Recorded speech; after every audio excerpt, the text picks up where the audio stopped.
او خدایا، یہ تو مر چکی ہے، وہ بڑبڑائی۔ مگر اس میں میرا قصور تو نہیں تھا۔ وہ اچانک گاڑی کے سامنے آ گئی تھی، لیکن پولیس مجھ پر کب یقین کرے گی؟ یہاں کوئی ایسا بھی نہیں تھا جو موقع کا گواہ ہو، تو پھر وہ کیا کرے؟ پریشانی کے عالم میں وہ بے اختیار اپنی کار کی طرف دوڑی، جس کے ایک طرف ڈینٹ پڑ چکا تھا، کہیں کہیں خون کے چھینٹے بھی تھے۔ اس سے بھی ٹھیک کروانا ہوگا۔ وہ تیزی سے کار میں بیٹھی اور گاڑی دوڑا دی۔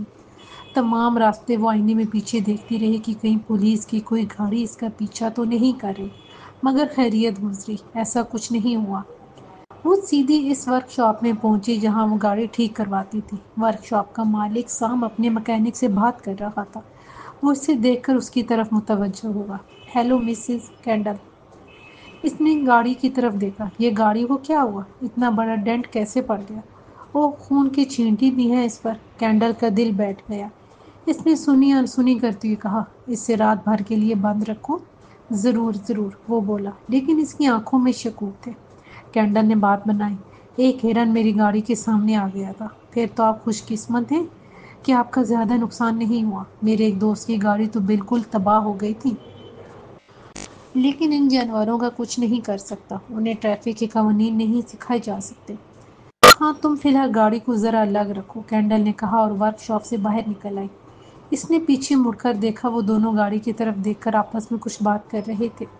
کینڈل گھر آئی تو گھبرائی ہوئی تھی۔ اس نے مارک کو اس خوفناک حادثے کے بارے میں بتایا تو وہ اسے تسلی دینے لگا۔ وہ یہ تو اچھا نہیں ہوا، لیکن پریشان مت ہو، کرتے ہیں کچھ اس کا۔ مارک کو دیکھ کر کینڈل کا خود پر قابو نہیں رہا۔ وہ سسکیاں لیتے ہوئے بولی، وہ اس طرح اچانک سامنے آئی کہ میں کچھ نہیں کر سکتی تھی۔ بس اب رونا مت، مجھے یقین ہے کہ اس میں تمہارا قصور نہیں تھا۔ یہ ایک حادثہ تھا۔ میرا خیال ہے کہ ہمیں پولیس کو بتا دینا چاہیے۔ ہاں، تم ٹھیک کہہ رہے ہو، مجھے وہاں رک کر ان کا انتظار کرنا چاہیے تھا، مگر میں اتنا گھبرا گئی تھی، مار کے کوئی فیصلہ نہیں کر پائی کہ مجھے کیا کرنا چاہیے۔ ویسے اس طرح کے حادثات تو ہوتے رہتے ہیں، لوگ گاڑی مار کر بھاگ جاتے ہیں، پھر ان کا کچھ پتہ نہیں چلتا۔ کیا ہم اس حادثے کو ایسا ہی حادثہ نہیں سمجھ سکتے؟ لیکن تمہاری گاڑی کہاں ہے؟ وہ میں نے ورک شاپ میں چھوڑ دی ہے۔ میں نے سام کو بتایا کہ ایک ہرن میری گاڑی سے ٹکرا گیا تھا۔ چلو فی الحال اسے بھول جاؤ۔ اگر ہم پولیس کو بتاتے ہیں تو مجھے جیل ہو جائے گی۔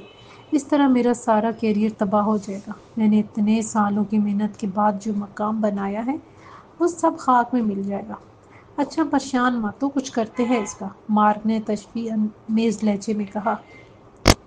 صبح کے اخبارات میں یہ کہانی بڑی تفصیل سے چھپی تھی، جس میں مزید نمک مرچ لگایا گیا تھا۔ وہ خاتون اپنی شادی کے سلسلے میں دوسرے شہر جا رہی تھی۔ اس بات نے اس حادثے کو مزید دردناک بنا دیا۔ لوگ اس المیہ پر اظہار افسوس کرنے لگے تھے۔ کینڈل نے تقریباً تمام اخبارات منگوائے تھے جن میں یہ کہانی خوب نمک مرچ لگا کر دہرائی گئی تھی۔ کینڈل کا دماغ سخت پریشان ہو گیا تھا۔ وہ سوچ رہی تھی، کاش وہ اس پارٹی میں نہ گئی ہوتی، کاش وہ وہاں سے جلد اٹھاتی، کاش اس عورت نے سڑک چند منٹ پہلے پار کر لی ہوتی۔ مگر گزرتے ہوئے وقت کو کوئی واپس نہیں لا سکتا۔ یہ تمام باتیں اس کے لیے سہانی روح تھی۔ اس سے اس عورت اور اس کے منگیتر کے ساتھ پوری ہمدردی تھی، لیکن وہ کچھ نہیں کر سکتی تھی۔ سب سے خطرناک بات یہ تھی کہ پولیس نے اعلان کر دیا تھا کہ اگر کسی کو اس حادثے کے بارے میں کوئی معلومات ہو تو وہ ان سے رابطہ کرے۔ اگلے دن جب کینڈل گاڑی لینے ورک شاپ پہنچی تو وہاں مکینک موجود تھا۔ وہ اسے دیکھ کر بولا، میں نے خون کے دھبے تو صاف کر دیے ہیں، ڈینٹ بھی نکال دیا ہے۔ شکریہ، کینڈل غائب دماغی سے بولی۔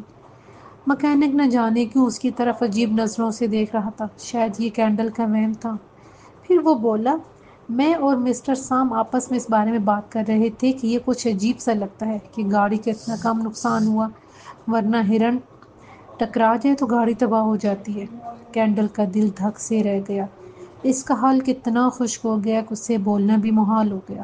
اس نے بمشکل چند الفاظ اگلے، نہیں، ہرن بہت چھوٹا سا تھا۔ مکینک نے بے یقینی سے سر ہلایا، ہاں لگتا ہے کہ یہ کوئی زیادہ ہی چھوٹا تھا۔ کینڈل جلدی سے گاڑی میں بیٹھی اور جب وہ گاڑی گیٹ سے باہر نکال رہی تھی تو اسے محسوس ہو رہا تھا کہ مکینک کی نظریں اب بھی اس کا تعاقب کر رہی تھیں۔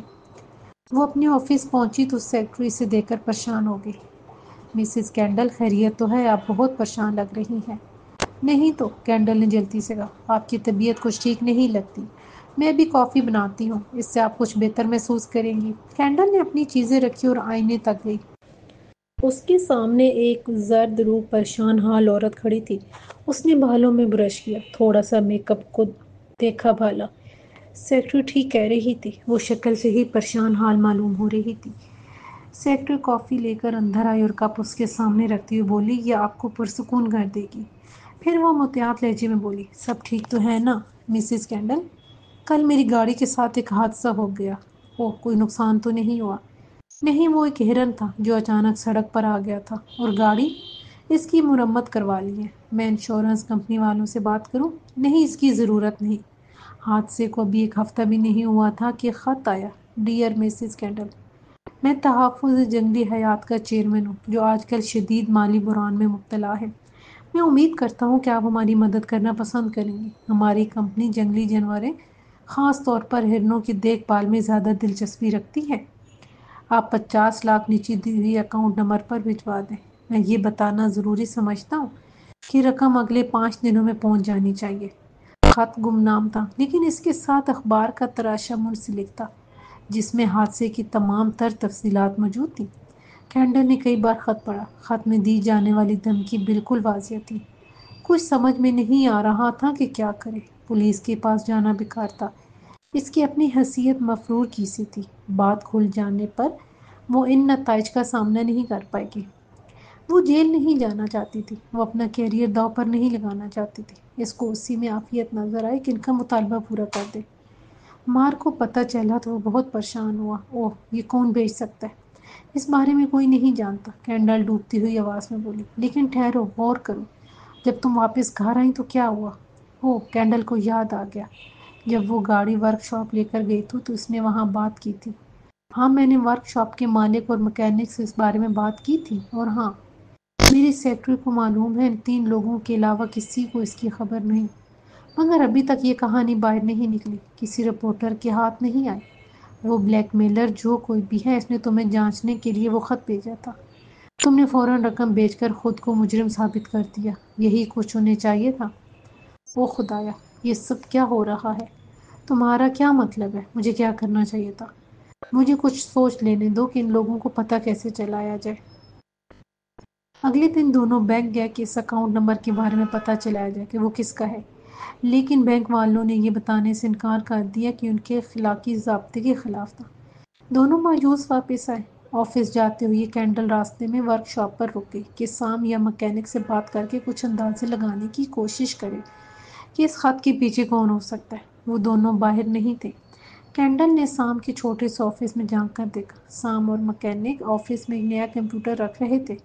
آہٹ پر سام نے پلٹ کر دیکھا۔ او مسز کینڈل، میں نے سوچا اپنے آفس کو کچھ ماڈرن بنایا جائے۔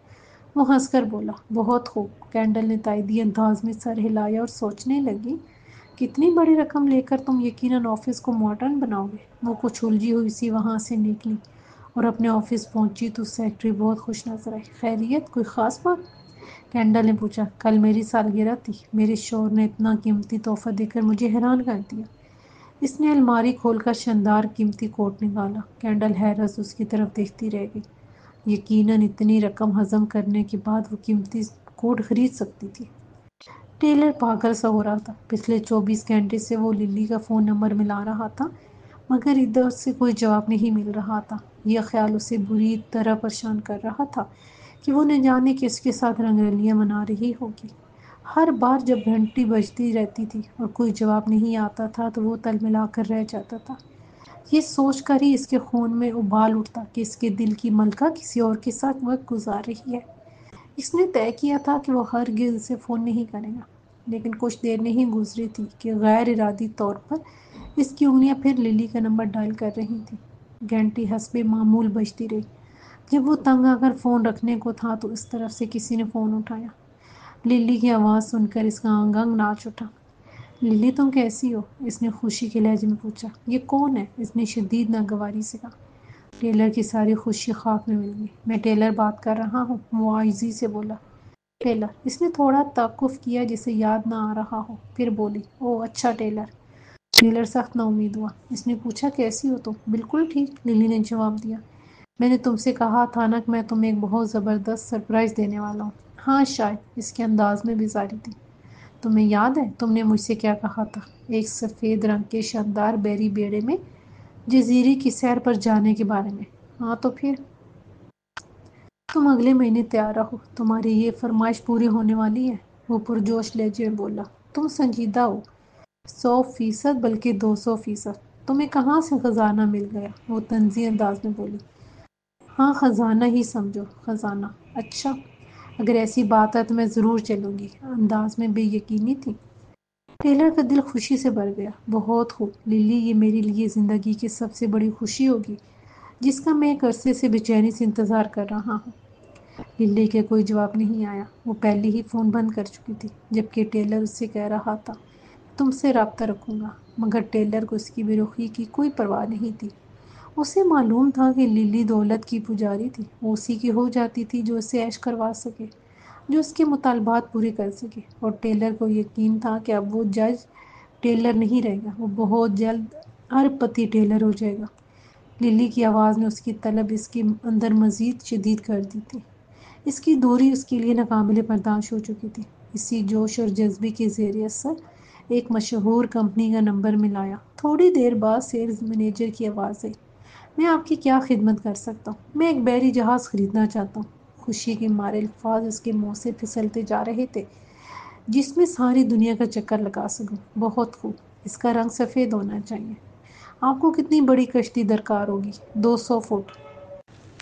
جی جی میں سمجھ رہا ہوں، لیکن یہ کشتی بہت مہنگی ہوگی، مینیجر محتاط لہجے میں بولا۔ کوئی مسئلہ نہیں، میرا خیال ہے کہ آپ کے علم میں نہیں کہ میں جج Taylor Mr Harry Seddon Ford کا بیٹا بات کر رہا ہوں۔ پیسہ میرے لیے کوئی مسئلہ نہیں۔ بے شک میں سمجھ رہا ہوں، آپ فکر نہ کریں، ہم آپ کو بہت خوبصورت کشتی دیں گے کہ ہر ایک اسے دیکھ کر رشک کرے گا۔ ہمارا پمفلٹ تھوڑی دیر میں آپ کے پاس پہنچ جائے گا، آپ اس میں سے پسند کر لیں اور ہمیں اطلاع دے دیں۔ ووڈی کے دماغ میں ہر وقت اعلیٰ نسل کے گھوڑوں سے بھرا ہوا اضطراب چھایا رہتا تھا۔ وہ پولو کا ایک بہترین کھلاڑی شمار ہوتا تھا، لیکن مالی طور پر وہ اس قابل کبھی نہیں ہوا کہ اپنا گھوڑا خرید سکے۔ اسے ہمیشہ دوسروں کا زیر بار احسان ہی رہنا پڑتا۔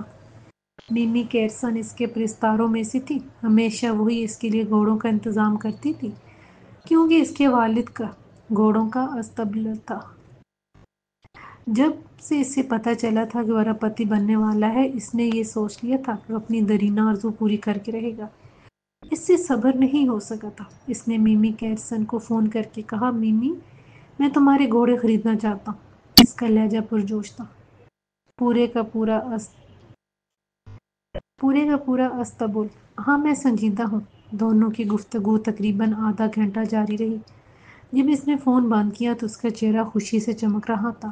وہ پگی کو دیکھتا ہوا دوسرے کمرے میں آیا، لیکن وہ وہاں نہیں تھی۔ وہ باہر برآمدے میں تنہا بیٹھی تھی۔ اس کا چہرہ زخمی اور سوجا ہوا تھا۔ آج بھی اس نے پگی پر ہاتھ اٹھایا تھا۔ وہ دل ہی دل میں کچھ شرمندہ ہوا اور اسے دور سے پکارا، پگی۔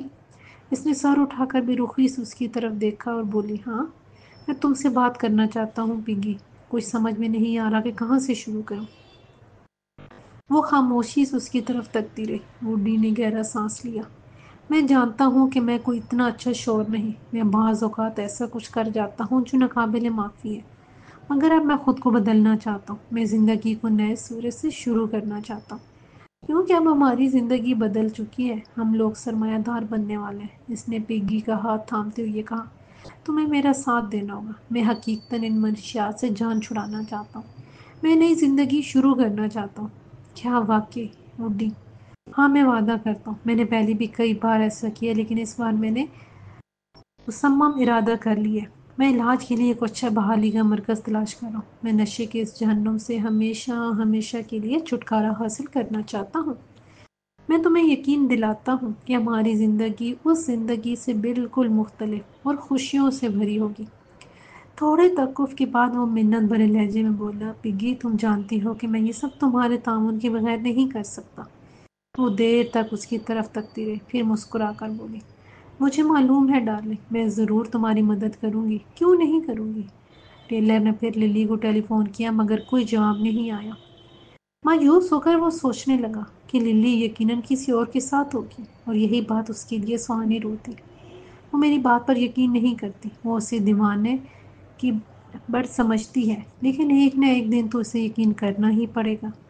جب وہ چمچماتی ہوئی سفید موٹر بوٹ پر اس کے ساتھ بیٹھے گی اور سمندر کی مستانی ہوا کے ساتھ اس کے ریشمی بال ہوا کے ساتھ لہرائیں گے تو وہ اس کی ہو جائے گی۔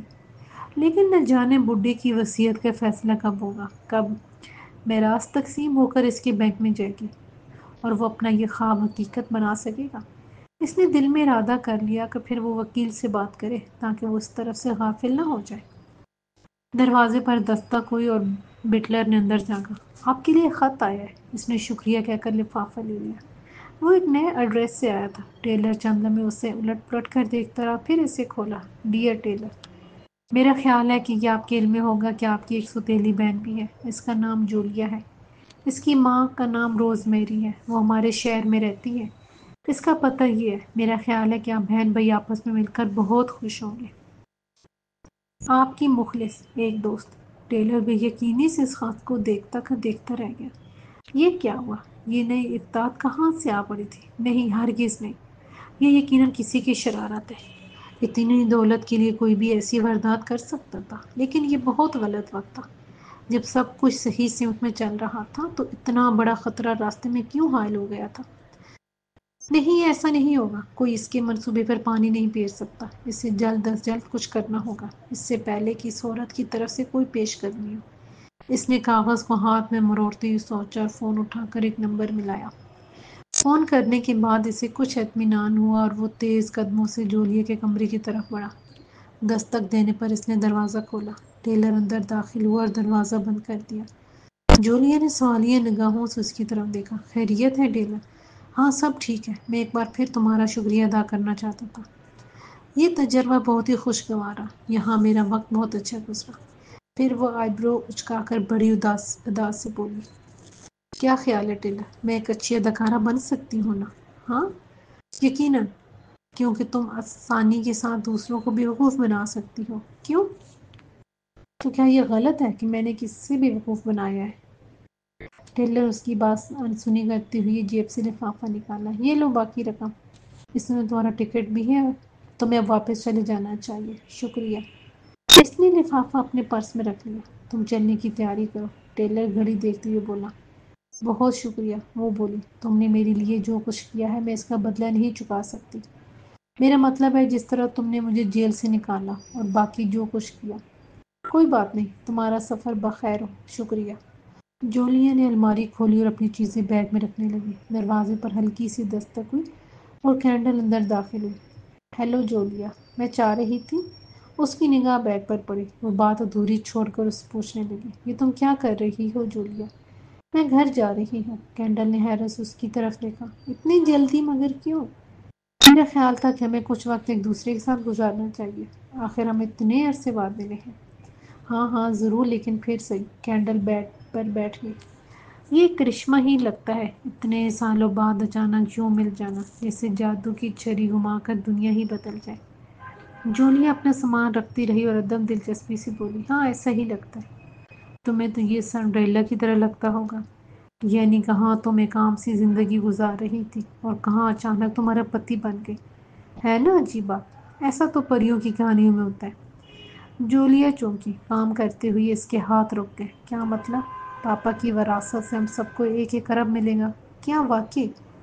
تمہیں کسی نے نہیں بتایا؟ نہیں، جولیا کچھ سوچتے ہوئے یہ بولی۔ مجھے کچھ پتہ ہی نہیں چلا، میں لا علم ہی رہی۔ کچھ دیر بعد ٹیلر اس کے کمرے میں آیا تو جولیا اپنا بیگ خالی کر رہی تھی۔ ٹیلر نے حیرت سے سوال کیا، کیا بات ہے، تم نے اپنی پیکنگ مکمل نہیں کی؟ جولیا اس کی طرف دیکھ کر مسکرائی۔ ہاں، میرا خیال ہے کہ مجھے کچھ دن اور یہاں رہنا چاہیے۔ پھر مجھے اتنے خوبصورت گھر میں اتنے شان انداز میں رہنے کا موقع کب ملے گا؟ یہ تم کیا فضول باتیں کر رہی ہو؟ تمہاری فلائٹ کا وقت نکل جائے گا۔ کوئی بات نہیں، دوسری فلائٹ بھی تو آئے گی نا، وہ معنی خیز لہجے میں بولی۔ دیکھو کیا پتہ میں اپنا ہی جہاز خرید لوں۔ یہ کس قسم کی باتیں کر رہی ہو تم نے مجھ سے کہا تھا کہ مجھے تھوڑی سی اداکاری کرنی ہوگی، کچھ لوگوں کو بیوقوف بنانا ہوگا، لیکن مجھے یہ نہیں پتا تھا کہ اس تمام معاملے میں خود بیوقوف بنا دی گئی ہوں۔ ٹیلر کے چہرے کے تاثرات بدلے اور اس نے درستی سے کہا، اپنا سامان باندھ دو اور فوراً دفع ہو جاؤ یہاں سے۔ میں ضرور دفع ہو جاؤں گی یہاں سے، مگر اتنی جلدی کیا ہے؟ وہ دیدہ دلیری سے بولی۔ ٹیلر غور سے اس کی طرف دیکھتا رہا۔ بولو، کیا چاہتی ہو؟ ہاں، یہ ہوئی نا بات، اس نے سر ہلایا۔ مجھے سب کچھ معلوم ہو گیا ہے کہ تم نے مجھ سے جو اداکاری کروائی ہے، اس سے میں 1 ارب کی حقدار ہو گئی ہوں، اور تم ہو کہ سارا مال اکیلی ہی ہضم کر لینا چاہتے ہو۔ اس کھیل میں تمہیں میرا حصہ دینا ہوگا۔ دروازے پر دستک ہوئی۔ بٹلر نے کھانا تیار ہونے کی اطلاع دی۔ جولیا بولی، ٹیلر تم جا کر پیٹ پوجا کرو، میں کھانے پر نہیں آ رہی، مجھے کچھ تھوڑا سا کام ہے۔ ابھی دوپہر نہیں ڈلی تھی کہ گھر میں مختلف مشہور اور مہنگی کمپنیوں کے پیکٹ پہنچنے لگے، جن میں لباس، زیورات، جوتے، میک اپ کا سامان، ہیرے جواہرات اور کیا کچھ نہیں تھا۔ تمام چیزیں مس جولیا سیڈن فورڈ کے نام پر آئی تھیں۔ ٹیلر یہ دیکھ کر غصے سے کھول اٹھا۔ وہ جولیا کا انتظار کرنے لگا کہ وہ کب باہر آتی ہے۔ تقریباً 4:30 وہ باہر آئی تو ٹیلر نے درستی سے کہا، یہ تم کیا کرتی پھر رہی ہو؟ وہ مسکرا کر بولی، یہ سب ضرورت کی چیزیں ہیں، آخر کو میں تمہاری بہن اور سیڈن فورڈ خاندان کی بیٹی ہوں، مجھے اچھے لباس میں رہنا چاہیے۔ اور یہ تو بڑی زبردست بات تھی کہ سیڈن فورڈ کے نام پر جو مرضی چاہے آرڈر کرو، وہ دینے کے لیے تیار ہو جاتے ہیں۔ ہاں، تم ان کی بل ادا کر دینا۔ جولیا، ٹیلر نے دانت پیس کر سرزنش کے لہجے میں کہا۔ وہ شرارتی لہجے میں بولی، میں نے تمہاری میز پر موٹر بوٹ کی تصویر دیکھی ہے، کیا تم موٹر بوٹ خریدنے والے ہو؟ تمہارا اس سے کوئی تعلق نہیں۔ یوں ہی ناراض نہیں ہوتے ٹیلر، تم اور میں سمندری سفر کے بہت اچھے ساتھی ثابت ہو سکتے ہیں۔ ہم اس موٹر بوٹ کا نام مارگو بھی رکھ سکتے ہیں، یا پھر جولیا، ٹھیک رہے گا۔ ہم ساری دنیا کی گرد چکر لگائیں گے اور خوب لطف اٹھائیں گے، کیا خیال ہے تمہارا؟ ٹیلر نے سر ہلایا۔ اس کا مطلب ہے کہ میں نے تمہارے بارے میں غلط اندازہ لگایا تھا، تم تو بڑی شاطر اور ہوشیار ہو۔ اس نے ہونٹوں کو ایک خوبصورت زاویہ دیا، یہ تم جیسے شخص کی طرف سے ایک بہت بڑا خراج تحسین ہے، اور تم یقیناً اس دانش مند خاتون بھی ہو۔ دانش مندی سے تمہارا کیا مراد ہے؟ 5 کروڑ نقد۔ یہ تمام چیزیں جو میں نے منگوائی ہیں، یہ بھی میں لے سکتی ہوں۔ ہاں، سب مجھے منظور ہے۔ اگلے چند دنوں میں رقم تمہیں مل جائے گی۔ اس نے اپنی جیب سے ایک چابی نکال کر اس کی طرف بڑھا کر کہا، یہ میرے گھر کی چابی ہے، تم وہاں جا کر میرا انتظار کرو اور وہیں ٹھہرو کہ میں وہاں پہنچ جاؤں، مگر کسی سے کوئی بات نہ کرنا۔ ٹھیک ہے، وہ اپنی خوشی چھپاتی ہوئی بولی، میں تمہارے لیے اگلی فلائٹ سے ٹکٹ بک کرواتا ہوں، اور یہ سب چیزیں یہ بھی تمہارے پاس پہنچ جائیں گی، تم فکر نہ کرو۔ ٹیلر، یہ تمہارا وعدہ ہے نا؟ ہاں، بالکل۔ ٹیلر اسے خود ایئرپورٹ چھوڑنے کے لیے گیا۔ وہ گاڑی سے نیچے اتر کر بولی، تم دوسروں کو میرے بارے میں کیا بتاؤں گی؟ میرا مطلب ہے کہ میں کیوں چلی گئی ہوں۔ میں ان سے کہوں گا کہ تمہیں اپنی ایک دوست کی عیادت کے لیے جانا پڑا، جو اچانک بہت بیمار ہو گئی ہے، ٹیلر نے بتایا۔ اور ہاں ٹیلر، وہ خاص ادا کے ساتھ بولی، جب تم موٹر بوٹ پر سفر کرو تو مجھے نہ بھولنا۔ ٹیلر نے سنی انسنی کر دی۔ لاؤڈ اسپیکر پر اس کا نام پکارا جانے لگا۔ ٹیلر نے اسے چلنے کا اشارہ کیا اور کہا، اچھا شکریہ، تم وہیں میرے گھر ٹھہرنا، میں جلد آ کر تم سے ملوں گا۔ اوکے۔ جولیا نے الوداعی انداز میں ہاتھ ہلائے اور آگے بڑھ گئی۔ ٹیلر اس وقت تک وہاں کھڑا رہا جب تک جہاز فضا میں پرواز نہیں کر گیا۔ رات کے کھانے پر کینڈل نے کہا، جولیا کہاں ہے؟ کھانے پر نہیں آئے، ٹیلر نے جواب دیا، اس سے اچانک اپنی ایک عزیز دوست کی تیمارداری کے لیے جانا پڑا۔ اس نے مجھ سے کہا تھا کہ سب کو بتا دوں۔ بغیر ملے جانے پر وہ معذرت کر رہی تھی، مگر وصیت کھلنے پر اس کا موجود ہونا ضروری تھا۔ ہاں، اس نے مجھے پاور آف اٹارنی دے دی ہے۔ اس نے کہا کہ اس کا ایک حصہ ٹرسٹ میں ڈال دیا جائے۔ وہ اتنا کہہ کر کھانے میں مصروف ہو گیا۔ جولیا کی فلائٹ ایئرپورٹ پر اترنے والی تھی۔ جہاز کے عملے کی جانب سے سیٹ بیلٹ باندھنے کی تاکید کی جا رہی تھی۔ وہ تمام راستے یہی سوچتی اور خواب دیکھتی آئی تھی کہ وہ اچانک ملنے والی اتنی بڑی رقم کا کیا کرے گی، اور وہ تمام قیمتی لباس، جوتے، زیورات، ہیرے جب وہ پہنے گی تو سوسائٹی میں اس کا ایک مقام ہوگا۔ وہ نئے سرے سے زندگی شروع کرے گی، ایک باعزت اور بدلی ہوئی زندگی۔ اس نے تو کبھی سوچا بھی نہیں تھا کہ قسمت اس پر یوں مہربان ہو جائے گی۔ جہاز لینڈ کر گیا۔ مسافر باہر جانے لگے۔ جولیا نے اپنا پرس وغیرہ اٹھایا اور سیڑھی پر قدم رکھا۔ جہاز کے عملے کا ایک اہلکار اس کے پیچھے پیچھے آ رہا تھا۔ اس نے سیڑھیوں سے نیچے قدم رکھا ہی تھا کہ ایک شخص اس کی طرف بڑھا۔ معاف کیجیے محترمہ۔ جولیا نے اس کی طرف دیکھا۔ یس، کیا آپ جولیا ہیں؟ اس نے استفسار کیا۔ کیوں؟ ہاں، میں ڈاکٹر زیمر ہوں۔ اس نے اس کا ہاتھ پکڑ کر کہا، پلیز آپ چند منٹ کے لیے میرے ساتھ آئیں۔ وہ ایک سمت چل پڑا۔ اس نے اس سے اپنا بازو چھڑاتے ہوئے کہا، ٹھہرو، یہ تم کیا کرنے کی کوشش کر رہے ہو؟ مس، آپ خاموشی کے ساتھ میرے ہمراہ چلیں، ڈاکٹر بولا۔ مگر کیوں؟ وہ اس سے اپنا ہاتھ نہیں چھڑا پائی تو اس نے یکدم شور مچا دیا۔ میری مدد کرو پلیز ہیلپ۔ کچھ مسافر رک کر اس کی طرف دیکھنے لگے۔ اس نے دہائی دی، یہ تم لوگ خاموش کھڑے کیا دیکھ رہے ہو؟ تمہیں نظر نہیں آ رہا یہ شخص مجھے اغوا کر رہا ہے؟ میں جولیا سیڈن فورڈ ہوں، ہیری سیڈن فورڈ کی بیٹی۔ ہاں ہمیں معلوم ہے، مگر تم خاموش ہو جاؤ نا، ڈاکٹر نرمی سے بولا۔ ارد گرد کھڑے لوگ الجھ کر اسے دیکھ رہے تھے، جسے گھسیٹ کر ایمبولینس میں بٹھایا جا رہا تھا۔ وہ بری طرح چیخ رہی تھی، ہاتھ پیر چلاتے ہوئے وہ مزاحمت کرنے کی اپنی سی کوشش کر رہی تھی۔ ایمبولینس میں بیٹھے ہوئے ایک اور ڈاکٹر نے جولیا کے بازو میں جلدی سے انجیکشن لگا دیا۔ مس پلیز شور نہ کریں، سب کچھ ٹھیک ہو جائے گا۔ تم لوگ پاگل ہو اور مجھے بھی پاگل بنا رہے ہو۔ ایسا مت کرو، میں جولیا سیڈن فورڈ۔ اس کی آواز ڈوب گئی اور اس کی آنکھیں خود بخود بند ہو گئیں۔ ایمبولینس کے دروازے زوردار آواز سے بند ہوئی اور وہ سڑک پر دوڑنے لگی۔ وہ سب اکٹھے ہوئے تو کینڈل نے تعصب سے کہا، واقعی افسوس ہوا کہ جولیا کو اچانک جانا پڑا۔ ہم لوگ اتنے عرصے بعد ملے تھے لیکن ہمیں ایک دوسرے کو جاننے کا موقع نہیں ملا۔ امید ہے کہ وہ فارغ ہو کر جلد واپس آ جائے گی۔ مارک نے اندازہ لگایا۔ ٹیلر دل ہی دل میں مسکرایا کہ اب وہ کبھی واپس نہیں آ سکے گی، اس سے عمر بھر پاگل خانے میں رہنا ہوگا۔ باتوں کا رخ مستقبل کے منصوبوں کی طرف مڑ گیا۔ پیگی نے قدرے جھجکتے ہوئے کہا، وڈی کا ارادہ پولو کے گھوڑوں کا پورا گروپ خریدنے کا ہے۔ بے وقوف، گھوڑوں کا گروپ نہیں ہوتا، پورا استبل ہوتا ہے، وڈی نے عقارت سے ٹوکا۔ او سوری، وہ خجل ہوئی۔ چھوڑو جانے دو، ٹیلر نے کینڈل سے پوچھا، اور تم کیا کرنا چاہتی ہو؟ کینڈل کے اندر بلیک میلر کے الفاظ گونجنے لگے۔ اس نے سر جھٹکا، اس سے فراموش کرنے کی کوشش کرتی ہوئے بولی، میں اپنا بزنس پھیلاؤں گی، مختلف ملکوں میں شاخیں کھولوں گی۔ یہ تو بہت اچھا رہے گا، پیگی نے کہا، اگلے 2 ہفتوں بعد میرا ایک شو منعقد ہو رہا ہے، مجھے اس کا انتظام بھی دیکھنا ہوگا۔ کینڈل نے تھوڑا توقف کیا اور ٹیلر سے بولی، اور تم اپنے حصے کا کیا کرو گے ٹیلر؟ زیادہ تر خیراتی اداروں کو رقم دوں گا، وہ لوگ اکثر مدد کی درخواست کرتے رہتے ہیں۔ اس نے تقدس آمیز لہجے میں کہا۔ ٹیلر اس انتظار میں تھا کہ کھانا ختم ہو تو اپنے کمرے میں جا کر للی سے بات کرے۔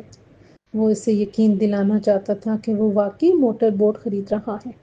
اس کی فرمائش کے مطابق وہ سفید موٹر بوٹ پر اس سے سمندر میں دور دراز جزیروں کی سیر کروائے گا، جہاں اس سے پہلے کسی کے قدم نہیں پڑے ہوں گے۔ لیکن وہ جب بھی اسے فون کرتا تھا وہ کہیں نہ کہیں مصروف ہوتی۔ ٹیلر دل محسوس کر رہ جاتا اور حسد کی آگ میں جل کر راکھ ہوتا رہتا۔ وہ اٹھ کر اپنے کمرے کی طرف جا رہا تھا کہ بٹلر اسے راستے میں ملا۔ مسٹر ٹیلر، باہر مس جولیا سیڈن فورڈ آئی ہیں۔ کون؟ جولیا سیڈن فورڈ، ٹیلر نے حیرت سے دہرایا۔ یس سر، بٹلر الجھا ہوا سا بولا، لیکن یہ اصل جولیا نہیں ہے، یہ کوئی اور خاتون ہے۔ یقیناً وہ نہیں ہو سکتی، یہ کوئی اور فراڈ خاتون ہو سکتی ہے۔ یس سر۔